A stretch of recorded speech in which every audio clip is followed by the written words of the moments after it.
Radio Pleine Conscience.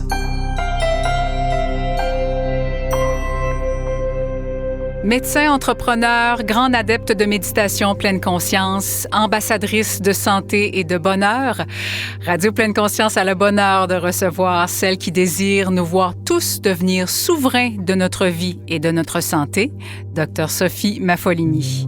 Sophie, merci infiniment d'être avec nous aujourd'hui. Merci infiniment pour la belle invitation. Sophie, je veux savoir en commençant si vous pratiquez toujours à Salouit.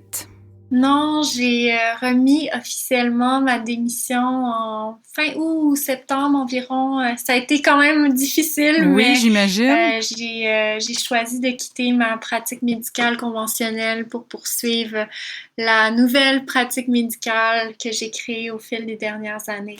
Alors, le besoin de quitter cette avenue, c'était vraiment pour proposer quelque chose qui est plus en accord avec ce que vous croyez maintenant. Oui, en fait, j'ai eu vraiment le privilège de travailler dans un milieu complètement dépourvu de ressources technologiques. Donc, c'était une pratique médicale très intuitive. J'ai vraiment beaucoup appris de cette pratique-là. Et plus que j'y pense maintenant, quand on est des fois dans la situation, on peut pas en voir tous les enseignements. Non, c'est vrai. Mais j'apprends encore aujourd'hui de cette expérience que j'ai vécue dans le Grand Nord. Donc, je pense que ça faisait partie de mon chemin.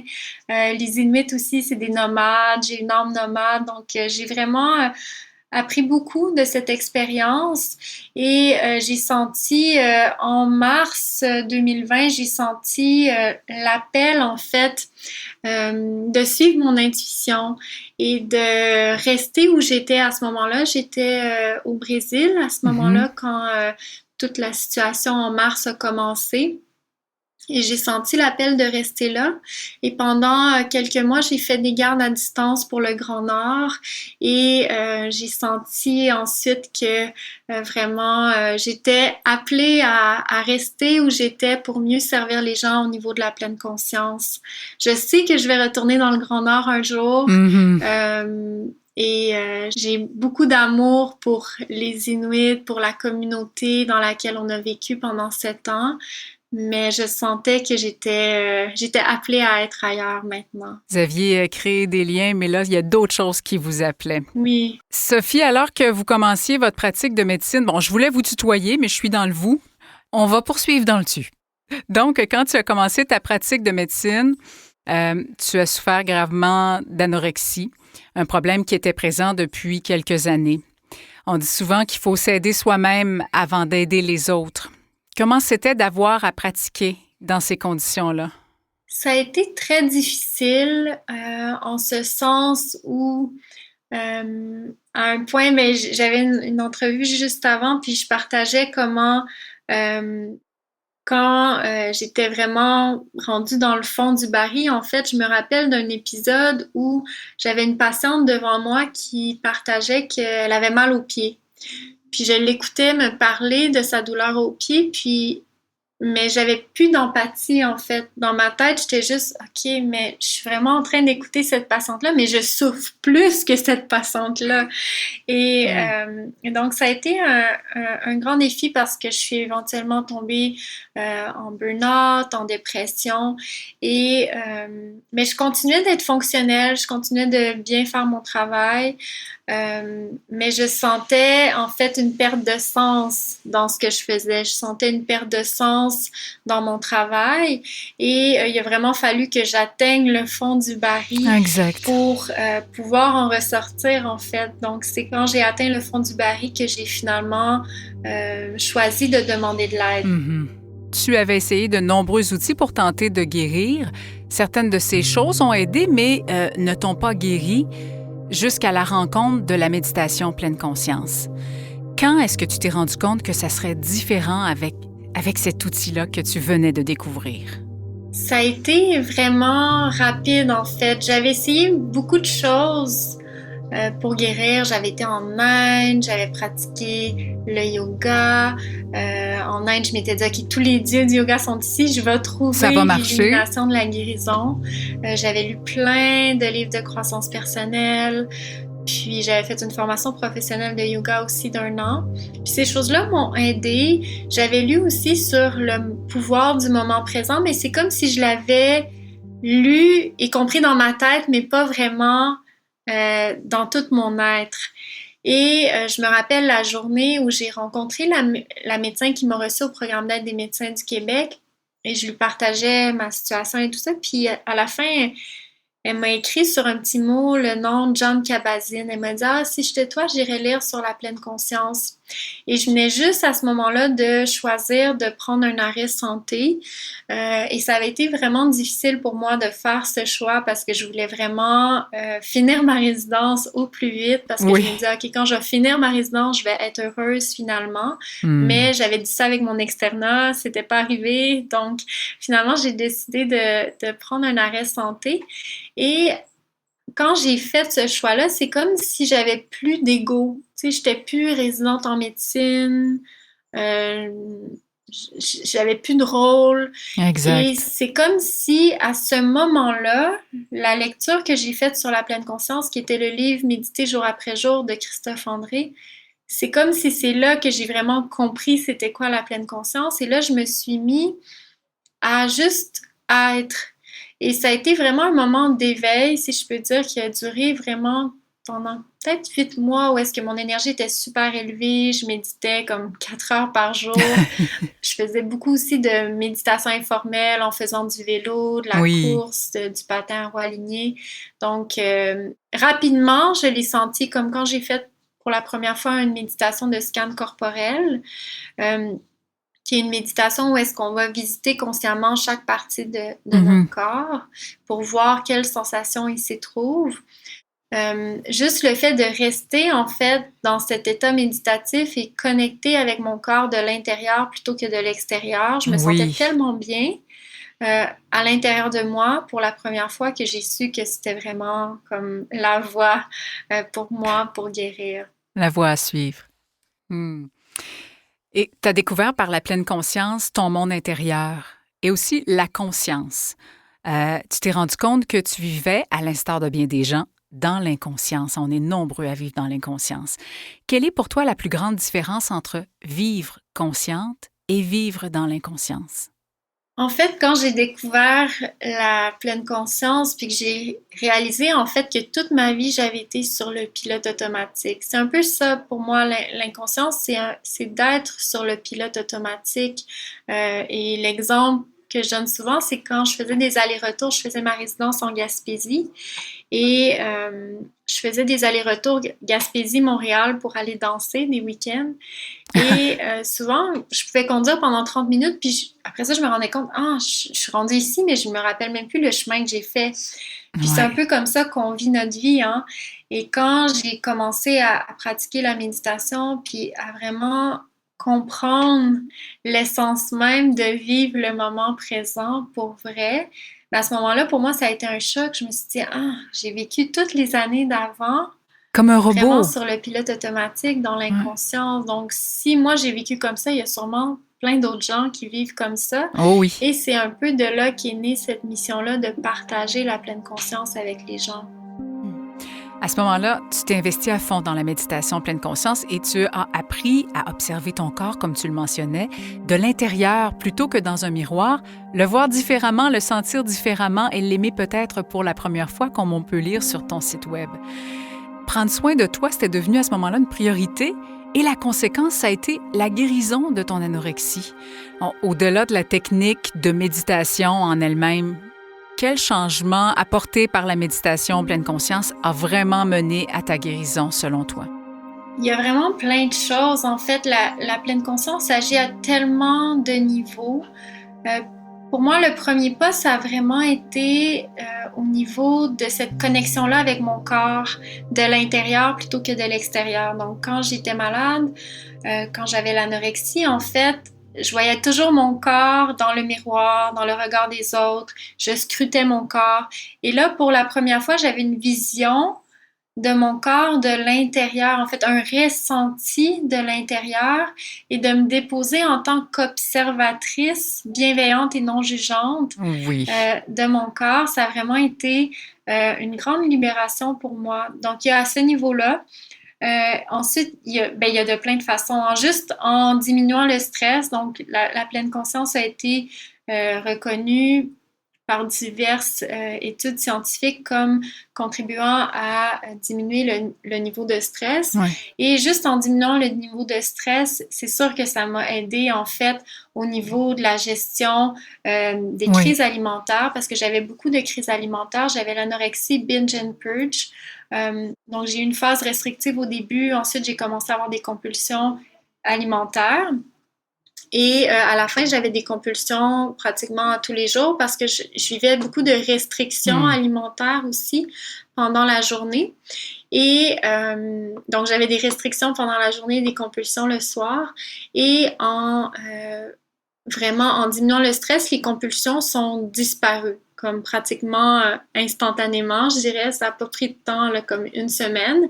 Puis ensuite, c'était vraiment plus des pensées obsessionnelles envers la nourriture qui continuaient, des pensées obsessionnelles un peu envers mon corps, mais rapidement aussi, j'ai développé une nouvelle relation avec les pensées, parce que la pleine conscience nous aide aussi à observer les pensées d'un point de vue observateur, donc un peu comme on observe les oiseaux qui passent dans le ciel, comme on observe les nuages qui passent dans le ciel, donc de développer cette nouvelle relation-là aux pensées aussi, et d'arrêter de les croire, mais ça a contribué à la guérison. Puis il y a plein d'autres façons aussi, là, mais ça serait peut-être les principales.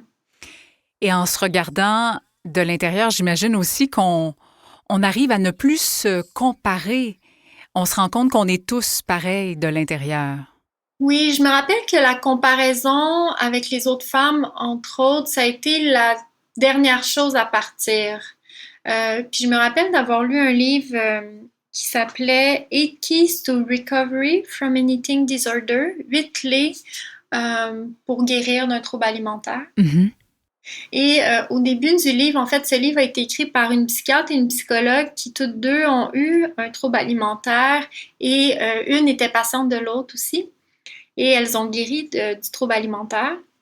Et dans le livre, elle commençait en disant « Un jour, vous vous réveillez le matin et vous vous rendez compte que vous êtes guéri. » Puis je me rappelle quand j'ai lu ça, j'étais comme « Wow, c'est spécial. » Comme un jour, tu te lèves le matin et tu te rends compte que tu es guéri. Et ma guérison s'est faite sur environ 8 mois. Et ce qui restait à la fin, c'était ça, c'était la comparaison en fait avec les autres femmes. Je me rappelle, je marchais dans la rue, puis tu sais, en une seconde, tu sais, je scannais de la tête aux pieds, puis là, je faisais les comparaisons. Puis c'était quand même envahissant. C'est certain. Puis à un moment donné, c'est juste, ça s'est apaisé, puis c'est disparu. Puis je me rappelle m'être levée un matin, j'avais fait une méditation, puis j'étais vraiment bien, j'étais vraiment dans un espace de bonheur intérieur. Puis je me suis dit, je suis guérie. C'était vraiment comme dans le livre, comme un jour, tu te réveilles le matin, puis t'es guérie, mais c'était vraiment ça, en fait. C'est formidable. Et à partir de là, tu t'es dit, si ça a pu m'aider, mais ça va sûrement pouvoir aider les autres. Et tu as voulu partager ta passion, tes outils. Tu l'as fait jusqu'à maintenant par des livres, des programmes qu'on retrouve en ligne, des retraites aussi. Dans un des nombreux témoignages qu'on peut trouver sur ton site, on lit « Ces enseignements, ceux de l'acceptation de soi, de l'autocompassion et de la pleine conscience, ne nous sont pas offerts à l'école. Sophie Maffolini, docteur du corps et de l'âme, est l'image même de la médecine de demain. » Est-ce que tu te sens l'âme d'une militante, Sophie? Est-ce que tu irais jusqu'à militer auprès de tes collègues médecins ou du gouvernement, par exemple, pour un changement en profondeur de la médecine? Je sens que je suis une militante pacifique. J'ai jamais essayé de convaincre les gens, mais j'ai toujours été... on m'a toujours dit que j'étais marginale. Donc, je me souviens, dans mes études en médecine, c'était toujours « Ah, Sophie, on le sait bien, t'es différente, t'es marginale, t'es toujours comme sur la ligne. » Puis pendant un temps, mais je me sentais mal de ça. Puis à un moment donné, je me suis juste mis à « Ben non, c'est ça que je suis. » Et je me rappelle une fois, une psychologue m'avait dit « Mais Sophie, mets ta couleur dans ta pratique. » Exactement. Et quand j'ai commencé à faire ça, pour moi, j'ai commencé à avoir beaucoup plus de plaisir à pratiquer la médecine. Puis j'ai commencé à faire ce que je fais en ligne, en fait, via ma page, via mon site, etc. Donc, j'ai commencé à utiliser ces médiums pour partager la pleine conscience. Et au début, j'avais une petite peur, qu'est-ce que mes collègues médecins vont penser. Ben oui, c'est certain. Mais rapidement, la mission était beaucoup plus grande que la peur, donc j'ai continué. Puis aujourd'hui, c'est chouette parce qu'il y a des médecins qui font mes formations, il y a des médecins qui réfèrent leurs patients à mes formations. Et voilà. Donc, je sens qu'il y a une ouverture. Puis, j'essaie jamais de convaincre les gens parce que je pense qu'il faut que les gens vivent leur chemin de vie, vivent leur expérience. Et il y a toujours une raison pourquoi on vient à la méditation. Donc, on vient pas à la méditation normalement parce que tout va bien dans notre vie. Mais je sens une ouverture. Puis j'ai des médecins aussi qui me contactent comme comment tu fais, t'as l'air épanoui dans ta pratique. Donc, je sens que il y a de plus en plus de gens qui se rendent compte que le système est un système de maladie. Oui. C'est pas un système de santé. Et le système, tous les systèmes présentement sont en train de s'effriter, hein, on le sent dans le monde avec tout ce qui se passe. Oui. Et quand quand j'ai pris la décision en mars de rester au Brésil, je parlais avec un collègue médecin, Dr Béliveau, qui est pour moi un grand mentor, un grand sage. Puis je lui parlais que mon intuition me disait de rester ici pour être au service de ma mission. Il m'a dit « Ah, mais Sophie, toi puis moi, on n'est pas des médecins à la guerre contre les virus. Tu sais, toi puis moi, on est des médecins pour la paix. » C'est tellement beau. Et à ce moment-là, c'était vraiment magique. Il y a comme 1000 oiseaux qui sont apparus dans le ciel, vraiment, comme j'avais jamais vu ça. J'avais des frissons, c'était comme « wow ». Puis là, j'ai vraiment pris la décision de suivre cet appel-là. Donc, je pense que c'est en étant le message, en vivant le message, que ça rayonne, en fait. Donc, pour moi, c'est un peu le choix intérieur que j'ai fait. Je me sens comme une Amazone. Donc, ça, c'est comme une facette de moi que j'expose pas beaucoup. Mais, oui, je me sens comme une Amazone qui a une partie de militante, mais pacifique, je dirais. C'est très bien dit. Je te vois comme ça. Tu as la conviction que la santé vient d'abord d'un état d'esprit et que plusieurs conditions ne peuvent changer réellement et de manière stable sans une transformation d'abord au niveau de notre mental. Qu'est-ce que tu réponds à ceux qui disent « c'est facile à dire, j'ai tout essayé, il n'y a rien qui fonctionne ». Oui, en fait, j'aurais envie de dire une citation de Paulo Coelho qui dit, je sais pas s'il le dit exactement comme ça, mais c'est souvent la dernière clé du trousseau qui ouvre la porte. Puis pour moi, ça a été la pleine conscience. Puis je pense que pour différentes personnes, ça va être différentes choses. Mais il y a toujours une dernière clé du trousseau qui ouvre la porte. Donc de ne pas perdre espoir, de s'entourer aussi de personnes, de consulter un professionnel de la santé si on sent qu'on est en détresse ou qu'on sent qu'on stagne. Et il y a toujours en fait un moyen d'évoluer et de se mettre en mouvement aussi, parce que quand on a tout essayé, des fois on se sent comme qu'on est pris qu'on tourne en rond, qu'il y a une stagnation. Et l'humain aime ça être en mouvement. Donc, c'est de se remettre, en fait, sur notre vélo, à pédaler sur notre vélo, mais en reconstruisant nos muscles peu à peu. Alors, de faire des petits pas. Puis quand on s'ouvre à la guérison, c'est très fascinant, en fait, comment peut se créer une constellation magique autour de nous. Donc, de commencer par prendre conscience aussi des étoiles dans notre constellation. C'est beau, ça. C'est déjà un point de départ intéressant parce que souvent, on se rend même pas compte qu'il y a tellement d'étoiles qui brillent dans notre constellation qui sont là pour nous aider à nous élever et à revenir à la version la plus élevée et en santé de nous-mêmes. On voit pas ces étoiles-là, donc notre attention est mise sur qu'est-ce qui va pas et on n'est pas capable de voir qu'il y a déjà des pistes et il y a déjà des solutions autour de nous. Oui, c'est vrai. Parlons de ces étoiles, entre autres, de tes outils. Tu as sorti 2 livres, L'anxiété sans complexe, Trouver le calme ici et maintenant. pour aider les gens à mieux gérer le stress et l'anxiété naturellement. Et aussi Méditer sans complexe, 28 jours de pleine conscience, qui vise à aider les gens à intégrer la pleine conscience dans leur quotidien. À ça s'ajoutent de beaux programmes en ligne, dont l'Anxiété sans complexe, qui peut être vu comme un complément ou non du livre, mais avec un accompagnement personnalisé. C'est bien ça? Est-ce que tu peux nous expliquer en quoi ça consiste un peu plus? Oui, c'est exactement ça. En fait, j'ai mes 2 livres qui peuvent être faits de manière autodidacte pour les lecteurs qui aiment ça faire une démarche plus personnelle. Donc, Méditer sans complexe, c'est un compagnon dans lequel j'accompagne les gens pendant 28 jours via différents enseignements et expériences de pleine conscience. Et j'ai aussi le programme Méditer sans complexe qui est le même chemin, en fait, mais sous une forme de programme en ligne. Donc, il y a toujours des personnes qui préfèrent être accompagnées, que s'ils sont tout seuls avec un livre, ben soit ils vont lire, mais ils feront pas les exercices, ou ils vont lire, puis ils vont pas vraiment se mettre en action. Non. Alors, le programme en ligne, ça a un aspect motivant. Les gens peuvent interagir, poser leurs questions, etc. Puis, il y a aussi mon programme L'Anxiété sans complexe, en fait, qui est un livre pour développer des outils pour gérer l'anxiété naturellement et faire, entre guillemets, de l'anxiété son ami. Oui. Et quand je dis ça, les gens disent « Ok, elle est folle, là, c'est pas possible. » Mais c'est possible, c'est possible. Et via le programme, en fait, c'est vraiment un programme qui est sur une plateforme en ligne où les gens peuvent cheminer à leur rythme et ils peuvent interagir avec moi, poser leurs questions. Donc, il y a un effet aussi de motivation. Donc, c'est 2 démarches différentes. En lire un livre ou faire un programme en ligne, c'est 2 démarches qui sont complètement différentes.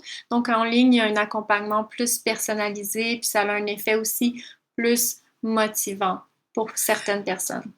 J'ai vu effectivement plusieurs participants sur ton site web dire que leur anxiété est maintenant leur grande amie. Comment c'est possible? Parce que quand on est dedans, c'est dur de l'envisager de cette façon-là. Oui, quand on est dedans, en fait, soit qu'on va vraiment s'approprier l'anxiété puis en être possessif, un peu comme quand on est adolescente puis on a une meilleure amie puis on veut toujours être avec cette amie-là. Ou encore, on va barricader l'anxiété à l'extérieur de notre maison. C'est comme on la trouve laide, on veut pas la voir, c'est comme viens pas chez nous, toi, je veux pas te voir. Et donc, on barricade l'anxiété à l'extérieur de notre maison. Et en fait, ça a un effet qui est en fait contre-productif parce que quand on barricade quelqu'un à l'extérieur de la maison, qu'est-ce qui se passe? Si cette personne-là veut rentrer, elle va juste pogner plus fort à la porte, puis à un moment donné, elle va se mettre à varger à la porte, puis jusqu'à temps qu'on ouvre, en fait. Alors, l'idée, c'est de traiter l'anxiété comme une amie. Donc, de ne pas en être possessif puis vouloir la garder juste pour soi, mais de ne pas non plus la rejeter et plutôt d'ouvrir la porte de notre maison à l'anxiété pour qu'elle puisse venir s'asseoir avec nous un moment. Puis c'est comme, OK, viens t'asseoir à ma table, on va chiller ensemble, prendre un thé ensemble. Puis ensuite, quand tu auras partagé ce que tu avais à me dire, ben, tu vas pouvoir t'en aller. Voilà. Donc, c'est un peu ça, de développer une relation amicale avec l'anxiété. C'est un peu ma vision, puis c'est le chemin dans lequel j'amène les gens via le livre L'Anxiété sans complexe, puis mon programme en ligne.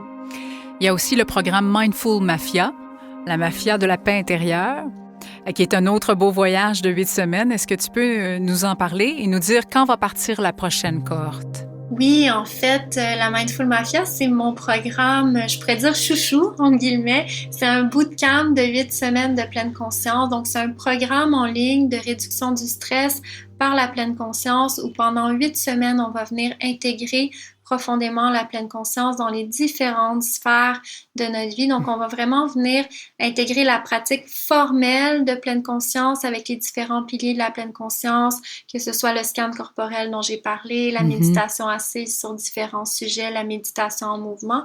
Et on va aussi intégrer la pratique informelle de pleine conscience. Donc, pour intégrer la pleine conscience dans notre quotidien, dans notre vie, parce qu'on n'est pas des moines, puis on médite. Non. On médite, oui, on s'assoit sur notre coussin, notre banc de méditation, mais ensuite, on a des vies souvent bien remplies. Oui. Alors, on va se créer de l'espace par la méditation et amener aussi la pleine conscience dans nos différentes activités, dans les différentes sphères de notre vie. Donc, c'est un programme dans lequel j'ai accompagné maintenant plus de 1500 personnes. Bravo. C'est un voyage vraiment profond au cœur de soi. Les gens apprennent beaucoup à se connaître. Donc, on va venir apprendre des outils pour gérer le stress et l'anxiété naturellement, pour apprendre à mieux se connaître, à se prioriser, à vraiment se mettre au centre de notre vie, à prendre soin de soi d'abord avant de prendre soin des autres et remplir notre tasse, en fait, pour donner à partir d'une tasse qui déborde plutôt que à partir d'une tasse qui est vide. Et les inscriptions vont ouvrir vers la mi-mars environ. Donc, je fais seulement 2 cohortes par année environ et c'est vraiment un voyage super profond au cœur de soi. Je n'en doute pas du tout. Parmi les autres étoiles à notre disposition, il y a aussi les retraites que tu offres, mais là, c'est plutôt difficile. Est-ce que tu as des nouvelles ou de l'espoir à ce sujet-là à nous donner? Oui, en fait, pour les retraites, j'en ai une fin mai au monastère des Augustines. Je crois qu'elle est déjà complète. Puis on va voir aussi comment ça va évoluer selon la situation. J'offre aussi quelques retraites à l'Église magique, qui est un lieu qui a bouleversé mon cœur, mon âme. C'est un lieu vraiment qui a une énergie indescriptible. Magique. Et donc, j'ai guidé quelques retraites aussi à l'Église magique. Et pour l'instant, ben moi, c'est important pour moi qu'on puisse vraiment guider une retraite où est-ce que on n'a pas de masque et tout ça, donc on va voir comment ça va aller, mais je veux pouvoir rester vraiment dans l'authenticité, dans l'humanité, dans ces retraites-là. Alors, on va voir. Je me mets en position d'observatrice bienveillante pour voir qu'est-ce qui va arriver de ces événements, en fait. Oui, on n'a pas le choix d'être dans l'acceptation. Qu'est-ce que c'est l'Église magique? L'Église magique, en fait, quand j'étais dans le Grand Nord, ma dernière année dans le Grand Nord, ça a été vraiment difficile. Il y a eu beaucoup de situations vraiment tragiques, des suicides, entre autres, de personnes qui étaient vraiment proches de nous, puis qui m'ont... c'était comme des gros coups de pied dans le cul, là, comme « OK, je pense que là, c'est le temps que tu sortes d'ici. » Puis moi, je voulais vraiment être dans un espace de lumière, d'amour, puis il y avait beaucoup de violence dans le Grand Nord. Et à un moment, j'ai eu, en septembre 2019, j'ai eu un cas très troublant au dispensaire. Et c'était sur ma dernière journée de garde, en fait. Puis le lendemain, je repartais à Montréal. Puis, en fait, à ce moment-là, il y a un jeune garçon de 11 ans qui a reçu un gunshot dans sa tête et il a survécu à ça. Et le lendemain, je reprenais l'avion pour revenir à Montréal. Puis je me rappelle, après, j'ai passé une journée au complet à parler avec mon mari, puis je me suis dit, OK, je pense que c'est le temps de vraiment aller vers ma mission pleinement, d'enseigner la pleine conscience, de rester dans la lumière, dans l'amour. Puis à ce moment-là, je me rappelle que j'ai ouvert mon journal, puis je voulais un lieu, en fait, un lieu où poursuivre ma mission. Puis j'ai écrit dans mon journal « Demande à l'univers une église pour faire un temple ». Et pendant 1 mois environ, il s'est passé plein de synchronicités, comme je repensais à une amie qui habite en Estrie, proche de la forêt. Puis j'étais comme, ça a l'air le fun d'habiter en forêt. Moi, j'aime beaucoup Montréal, j'aime la ville. Mais là, il y avait ces flashs-là qui apparaissaient. Ensuite, je suis sur Saint-Denis, puis je vois une boutique de trucs de Bali. Puis là, j'étais comme, j'ai jamais vu ça. Fait que je rentre là, puis puis chez nous, c'était tous des meubles de Bali, puis c'était vraiment beau. Puis il y avait des grosses poutres, un peu comme dans un château indien. Puis j'étais comme, ça serait vraiment génial d'avoir comme un lieu avec des grands plafonds pour faire comme un château. Puis, il y avait toutes ces petites anecdotes-là. Et le 23 septembre, je me rappelle encore de la date, il y avait un événement de yoga qui s'appelle Ceremony of Yoga. Puis, je pensais que c'était à comme 1h30 de chez nous, je sais pas pourquoi. Et c'était une journée où je filais pas trop, ça me tentait pas de sortir. Puis là, finalement, je me suis dit, je vais regarder c'est où parce que j'avais acheté 2 billets. Puis finalement, mon mari voulait pas venir. Fait que je mets l'adresse sur mon GPS, puis c'était à 5 minutes de chez moi. Fait que j'étais comme, wow, super, ben je vais y aller. Fait que je prends mon vélo, puis j'y vais. Puis j'y vais toute seule. Puis finalement, quand j'arrive là, j'ai vu une amie dans la salle de bain. En fait, c'était une fille que je connaissais, mais je la connaissais pas tant que ça. Puis quand je l'ai vu dans la salle de bain, j'ai dit « Ah, Andy, ça tente-tu après d'aller souper? » J'étais comme « Ah, c'est bien bizarre, pourquoi j'ai dit ça? » C'est comme, tu vas pas souper à 10h30 le soir après un événement de yoga, ça avait juste pas rapport, puis c'était comme si quelqu'un avait parlé à travers moi, c'était comme si c'était pas moi qui avait parlé. Puis là, il était comme un peu comme « Ah, ok, ben si on se retrouve, on pourra aller souper. » Et finalement, après la soirée, c'était un gros événement, il y avait comme 300 personnes, je la vois pas, je descends. Normalement, je serais partie, mais là, j'ai comme senti intuitivement, non, je pense qu'il faut que je monte en haut. Fait que je remonte en haut, elle était pas là, il y avait presque plus personne, là. Il y a quelqu'un qui m'a comme interceptée, puis je me suis mis à parler avec elle pendant comme 20 minutes, puis là, Andy est revenue. Ah, Sophie, j'ai changé mes pantalons, ça tente-tu encore d'y aller? Puis j'étais comme, ok, on y va. Fait qu'on s'en va souper, puis là, on jase, puis je lui parle un peu de mes projets, puis tout ça, puis je sais pas pourquoi, mais à la fin, j'ai dit, mais tu sais, un jour, là, j'aimerais ça avoir une église pour faire un temple.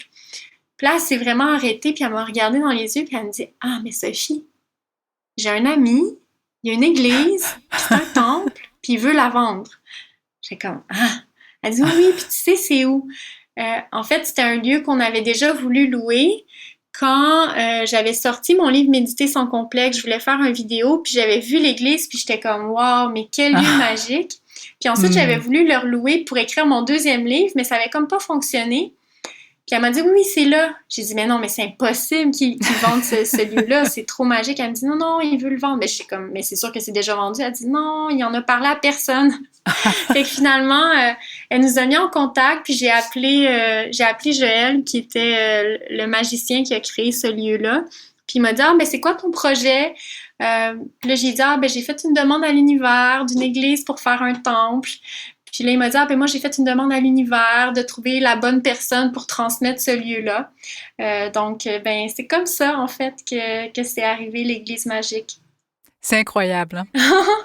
Oui, c'est comme les probabilités statistiques, c'est 0, mais c'est comme si les probabilités universelles, c'était 100%, tu sais. Ah, j'adore ces histoires-là. Il y a d'autres outils sur ton site aussi. Il y en a plein. J'invite les gens à aller le visiter. Ma liste de lecture, qui sont les livres que tu as lus, mais les meilleurs d'entre eux, là, ceux qui ont vraiment eu un impact sur ta vie. Et aussi ma journée parfaite pour aider les gens à inventer finalement, à créer leur journée parfaite à eux, c'est ça? Oui, exactement. C'est comme un petit guide pour créer sa routine quotidienne, pour vraiment prendre soin de soi puis se nourrir. Parfait. Merci infiniment pour ta présence, Sophie. On te souhaite de toujours avoir ce désir de partager les fruits de tes découvertes et de tes nombreuses passions pour le mieux-être collectif. Merci de repenser la médecine et de nous guider dans ce chemin. Ah, merci du fond du cœur. Ça me touche vraiment, vraiment beaucoup. Puis c'est vraiment un honneur d'avoir passé ce moment avec toi et vos auditeurs. Honneur partagé. Merci.